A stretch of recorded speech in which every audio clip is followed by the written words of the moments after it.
Since we're cutting up the blame pie for the Minnesota Vikings' embarrassing 0-2 start, how much is pretty Ricky Spielman, general manager, the guy who buys the groceries for said pie, how much he got to eat? Huh?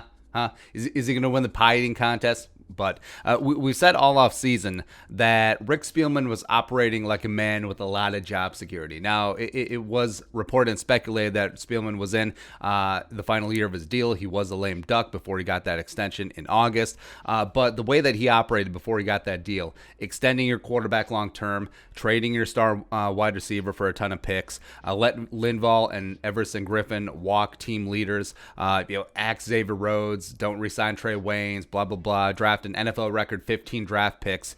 And our theory was backed up by that long-term extension in August. Rick Spielman was a man who was planning for the future, planning to be around, as opposed to a guy who was really flailing and just trying to grasp at straws and desperation, just trying to be like, yeah, just win a couple games 2020, go 8-8 or 9-7 so I can keep my job. It wasn't that spot, right? And then they pulled off a unique Ngakoue trade after the Neil Hunter tweak, and the GM, this is a guy who thinks that this team can win now. Now, if the Vikings were in full-on faceplant, tank for Trevor, tank for Trey, fail for Fields mode, they're just like, you know what? Fadi and Jalen Holmes, that's good enough. We don't need to trade a second conditional fifth and pay $12 million for a guy like Unique Ngakoue to try and hold down the fort till Daniil gets back. But not only are the Vikings 0-2, but the way that they've lost is absolutely soul-crushing. Like, they were out of both games by halftime. They were. And this is not a case of Patriots lost at Seattle last second, one of the best games of the year. It's not two of those, right? It's two just absolute kicks in the nuts, non-competitive. So how much of this blame is on him? Well, he certainly deserves a good portion of the blame.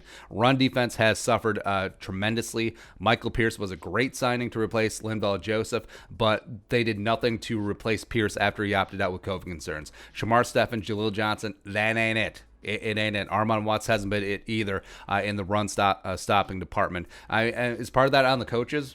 Certainly so, because I get that Spielman is the GM. He does have the final say on personnel, but do not sleep on coaches who are at the pinnacle of their profession. Going to Rick Spielman, who is not in every single one of those positional group meetings. Yes, he does watch film. Yes, he does do everything like that. But if a coach comes to you and says, I believe in player X, he can get it done. I can coach him up. I can do this. He can do it. What are you supposed to do as GM?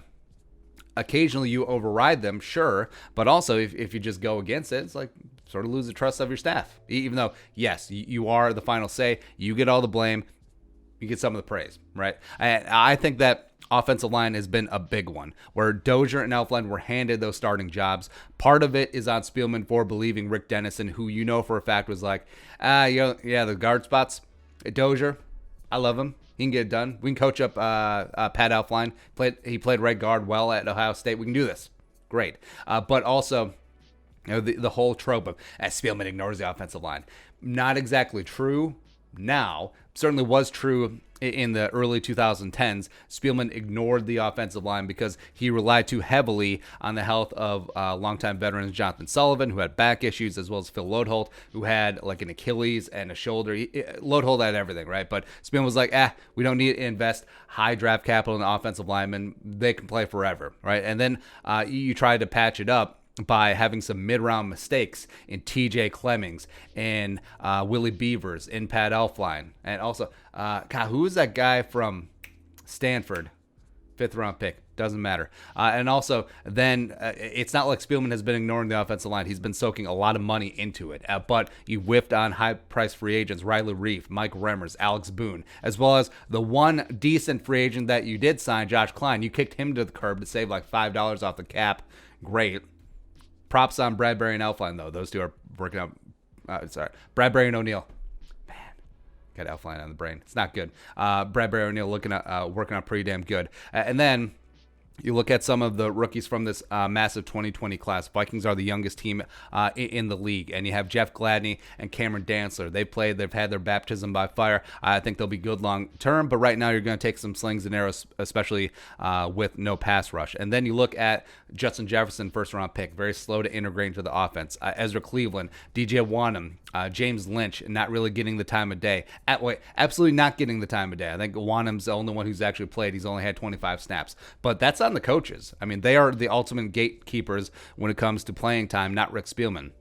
Rick Spielman can draft all the talent that they want, but if the coaches are like, well, we'll go play the veteran. No, we don't play rookies around here. No, And yeah, the kids are behind the 8 ball. Maybe they aren't ready. Maybe they aren't seasoned to the degree that the coaches want them to be because of no rookie camp and no OTAs and no mini camp and weird training camp and no preseason to prove themselves in a game situation. Yes, all teams have the same parameters, but with the Vikings being the aforementioned youngest team in the league, that is a much larger factor for the Vikings. It just is. And then you have the extensions that Spielman's doled out. So the big money deals for Cousins and Rudy and Anthony Barr have been heavily scrutinized, and rightfully so. But then if he gets hits for those, I mean, he should get credit for amazing deals like Danielle Hunter, like Harrison Smith, like Eric Kendricks, like Thielen and Dalvin. We'll throw Xavier Rhodes into the bad extension category. Also Riley Reef, nice pay cut. But all those extreme value deals that are helping keep the Vikings under the salary cap, even though they're right against it. That is Spielman, that is Rob Brzezinski doing great things. And then trades-wise, I love a GM who is going to take chances. Like the Sam Bradford trade didn't work out in 2016, but I love that he pulled it off. The Yannick Ngakoue trade looks like it's going to have some fruition. I like the price point that they got him at. So I love that this GM, even with Danielle Hunter tweaked up, is not giving up on the season, not giving up on this team. And also, we did know that Spielman was going to take some short-term heat for the Diggs trade because, yes, Diggs is a great player. He's going to contribute right away in Buffalo. Justin Jefferson is a rookie with no offseason to speak of. But the trade was going to happen. Diggs wanted out. The Vikings still have, since they traded the 5th and 6th rounder from Buffalo this year into future seasons, like they still have 3 more draft picks from that trade. So Vikings are extremely young, and also the proper assessment on the Diggs trade as well as the 2020 draft class may take 5 to 7 years, right? Not 2 weeks. Sorry. But right now, there's going to be some short-term growing pains. I mean, the Vikings will pull out of this. This is basically the preseason right now, I guess. And they're too talented not to. But Spielman probably braced the Wolves and ownership for this. It's like, hey, no offseason. Team is going to start out a little bit slow. I mean, they are young kids. There is a lot of talent there. But out of the gates, maybe a little bit tough. This was inevitable. But weather the storm, and we'll see you on the other side. Yeah.